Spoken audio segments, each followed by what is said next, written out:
안녕하세요, 제이지입니다. 오늘은 지난 시간에 이어 패권국에 대해 알아보겠습니다. 오늘 알아본 패권국은 프랑스입니다. 프랑스가 어떻게 강한 힘을 손에 넣었는지를 알아보려면 시간을 조금 많이 돌아가 봐야 합니다. 우선 시간을 조금 돌려 14세기와 15세기를 보겠습니다. 14세기, 15세기는 프랑스는 영국과 100년이나 되는 전쟁을 치르고 있었습니다. 100년 전쟁은 영국과 프랑스 왕이 프랑스 왕위를 두고 다툰 전쟁입니다. 어떻게 이런 일이 일어났느냐? 여기엔 기나긴 역사가 있습니다. 원래 프랑스의 공작이었던 정복자 윌리엄이 영국에 쳐들어가 영국왕이 됩니다. 그래서 영국과 프랑스에 모두 땅을 갖게 되죠. 하여튼 시간은 흘렀고 프랑스 카페 왕조의 샤를 4세가 후계자가 없이 사망하자 왕위 계승 문제가 발생하게 됩니다. 샤를 4세 뒤를 이은 사람은 필립 6세였는데 그는 샤를 4세와 사촌지간이었습니다. 반면 영국의 국왕이었던 에드워드 3세는 샤를 4세의 조카로서 촌수로 3촌밖에 차이가 나지 않았습니다. 사실상 더 가까웠고 이것을 명분 삼아 전쟁으로 돌입하게 됩니다. 100년 전쟁은 양국에 엄청난 피해를 입히게 되지만 결론적으로 프랑스가 전쟁에서 승리하게 됩니다. 이 전쟁의 결과로 기사도와 봉건제는 쇠퇴하게 되었고 프랑스는 중앙 집권화가 되었습니다. 또 민족주의의 근간이 되는 국민 정체성이 형성됩니다. 이 모든 것은 프랑스가 패권국이 되는 토대가 됩니다. 16세기의 프랑스에서 가장 중요한 것은 국내 통합이었습니다. 당시 종교혁명의 여파로 프랑스의 위그로라는 칼뱅계 개신교 세력이 늘어나고 있었습니다. 늘어나는 신교도들의 숫자는 곧 구교와의 긴장으로 이어졌고 둘 사이의 팽팽한 긴장은 바시의 로마 가톨릭 교회의 수령인 기즈의 군대가 예배 중인 위그노들을 습격하면서 신교와 구교 사이의 위그노 전쟁으로 이어졌습니다. 이 위그노 전쟁은 30년이 조금 넘는 동안 지속되었습니다. 한편 프랑스의 1589년 왕이 되었던 앙리 4세는 하루가 다르게 늘어나는 스페인의 세력의 국내 통합에 대한 필요성을 절실히 느꼈습니다. 그는 위그노, 즉 신교도들에게도 신앙의 자유와 정치적 권리를 부여하는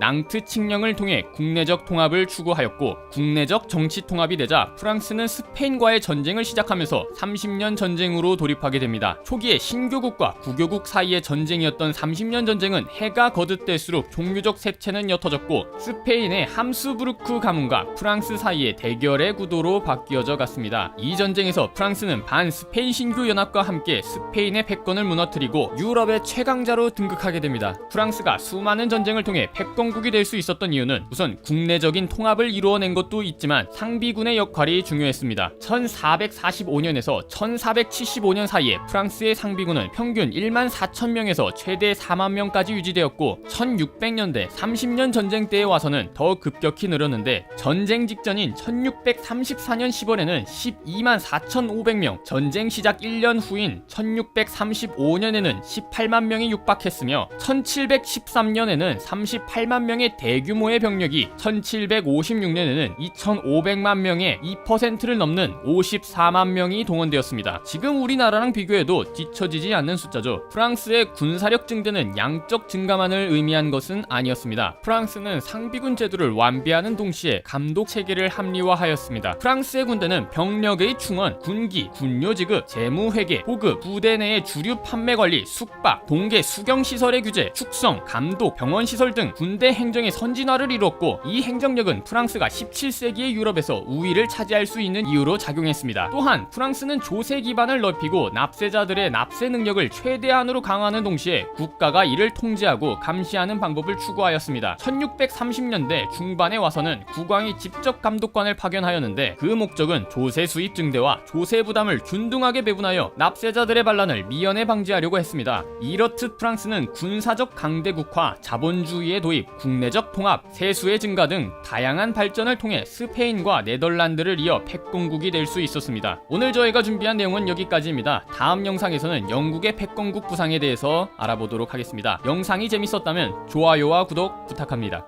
제이지스